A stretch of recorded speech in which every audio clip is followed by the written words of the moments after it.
Hey, so I haven't done one of these in a bit.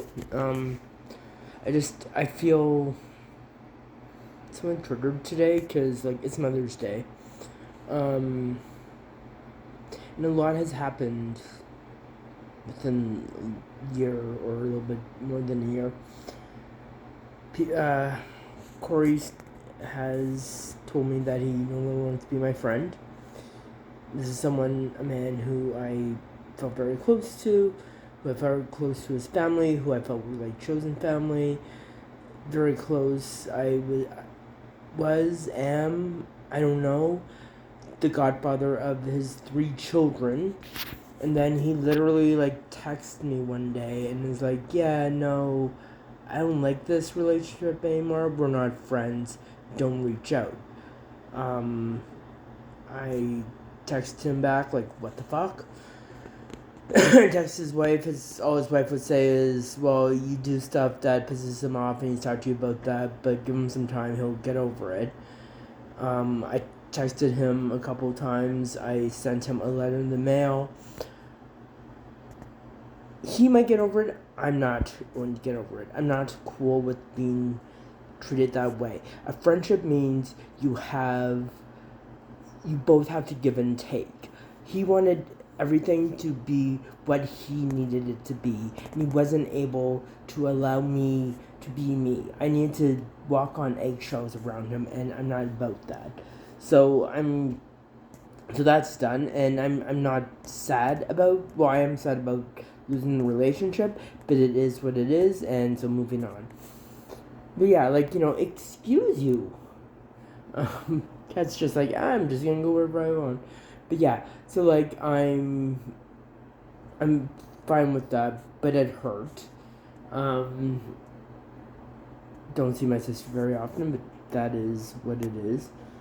So I met a new group of friends at the bar, and they're good people, and I enjoy their presence, and so hopefully that's something that lasts a while.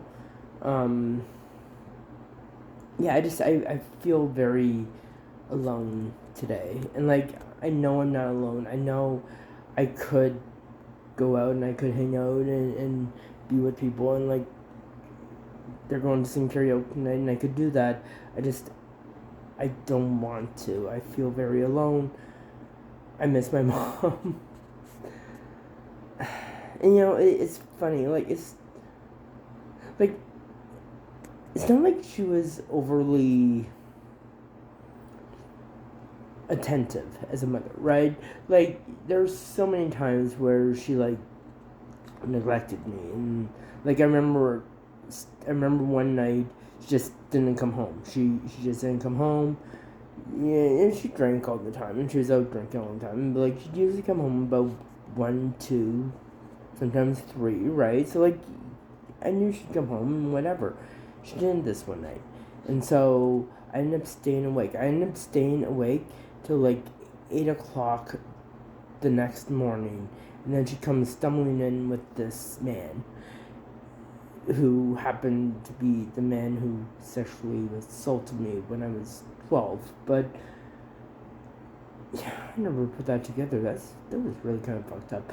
But anyway, but yeah, she like, uh, yeah, and she just walks in like it's nothing. Like, oh hey, oh well hey, like I honestly thought that I was going to have the police come to my door and be like, hey, your mom's dead, right? Hey, there isn't whatever, right? Um, I mean, there were several times when I thought that throughout my childhood, but like this night in particular was just like it was very unusual for her not to come home at least by 2, 3 o'clock in the morning. Um, it's just really, really kind of fucked up. But yeah, but I still miss her, right? And I still love her, and she's still my mom. And I'm just feeling the loss today. So I just wanted to come on and speak about that. So I'm not drinking. I'm just watching TV, cooking my dinners. I'll make my lunches for tomorrow. I I kind of think I don't want to drink tonight. I feel like that would not be a good idea. So I think maybe staying home is the better idea. But yeah, I'm doing better. I don't cry as much. I don't get emotional as much. Just on the anniversary days now. I got myself a new house, new apartment, Kiwanis. With Kiwanis, had to transfer, whatever. Yeah, it's an apartment building. It's kind of nice. I now have a window, so I'm not like sleeping, or I'm not like ground level. I can actually see out and see the sky, which is kind of cool. But yeah.